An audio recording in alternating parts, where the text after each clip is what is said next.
This is the story of a theft that left the world's top investigation agency restless for 6 years. It wasn't a small theft. It involved 29,000 crores rupees, $3.5 billion. How did a single phone call lead to the thief's downfall? How did he hide such a large amount in a small container? And most importantly, why did the rightful owner of the money turn his back on it after its recovery? Welcome back to another video from EVO TV. On September 13, 2019, a boy named Jimmy Jong made an emergency call to 911. This call was about to land him in big trouble.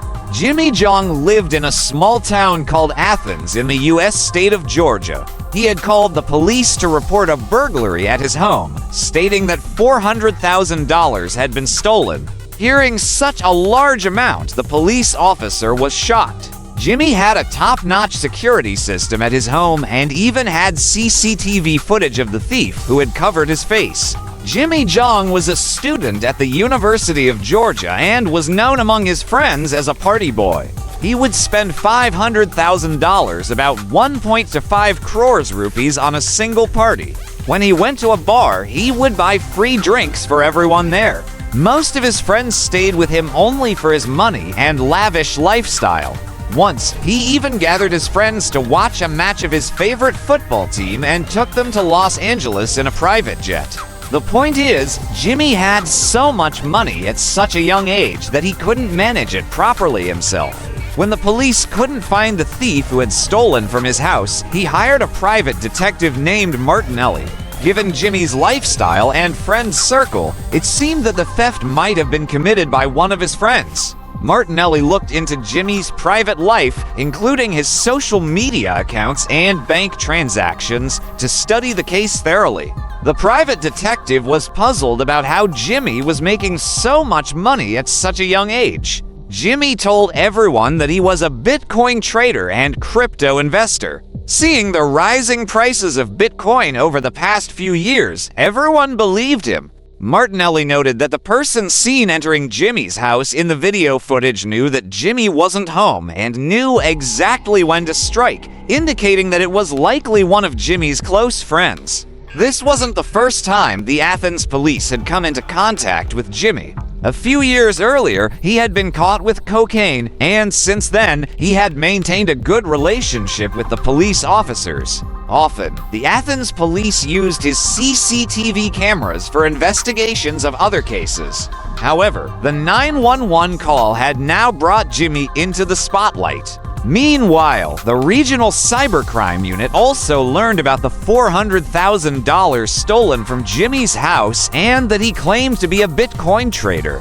They suspected that although Jimmy might have Bitcoin, they wondered where he got so much money from.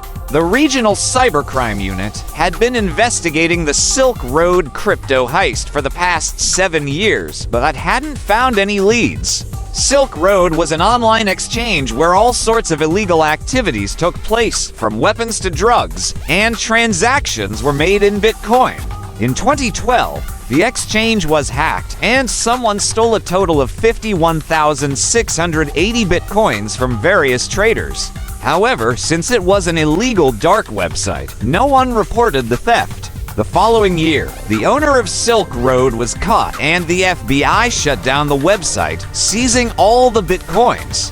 From the owner, they recovered 17,000 Bitcoins, but the 51,680 Bitcoins were still missing, stolen by the hacker.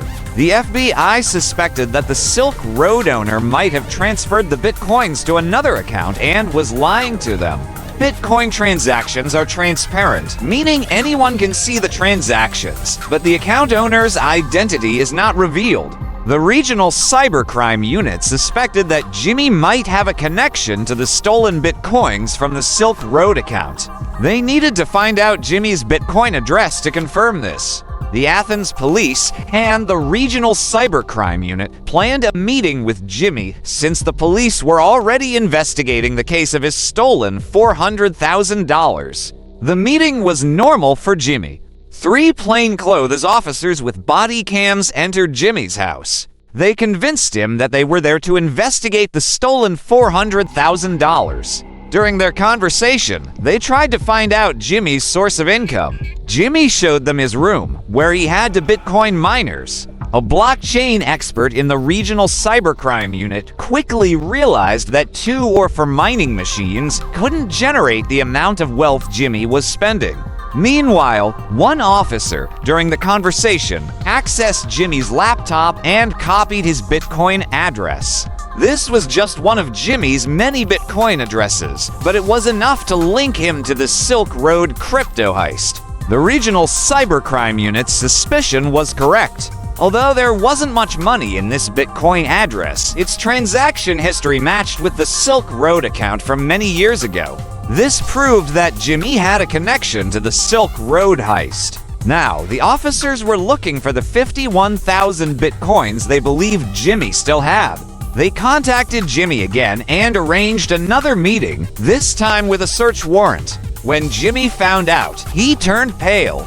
The officers started searching his house, checking every tile to see if Jimmy had created a secret storage box. Finally, they found a container of Cheetos with a small towel inside.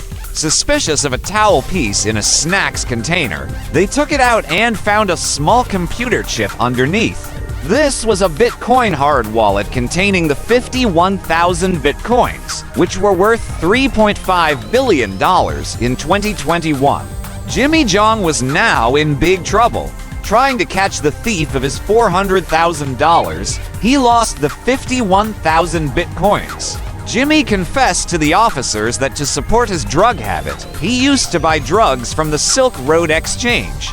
In 2012, while withdrawing his Bitcoins from the site, he noticed a loophole. With his good knowledge of blockchain, he exploited this loophole to withdraw Bitcoins from other users as well. When he withdrew 51,680 Bitcoins, the owner of Silk Road noticed. Since the owner couldn't report it to the police, he messaged Jimmy privately, asking about the loophole. Jimmy revealed the loophole to the owner, who, in return, forgave the stolen Bitcoins. The Athens police, FBI, and the regional cybercrime unit had now solved a years-old case. In 2023, Jimmy Jong was sentenced to 1 year and 1 day in prison for wire fraud. This is considered the biggest Bitcoin heist in US history. If Jimmy hadn't made the 911 call, he might still be free with his Bitcoins today. But that one phone call brought him crashing down. The FBI issued a notice to the rightful owners of the 51,000 Bitcoins to come forward and claim their Bitcoins if they had lost them in the 2012 Silk Road crypto heist. Surprisingly, no one came forward because coming forward would mean admitting they had an account on Silk Road, implying involvement in criminal activity.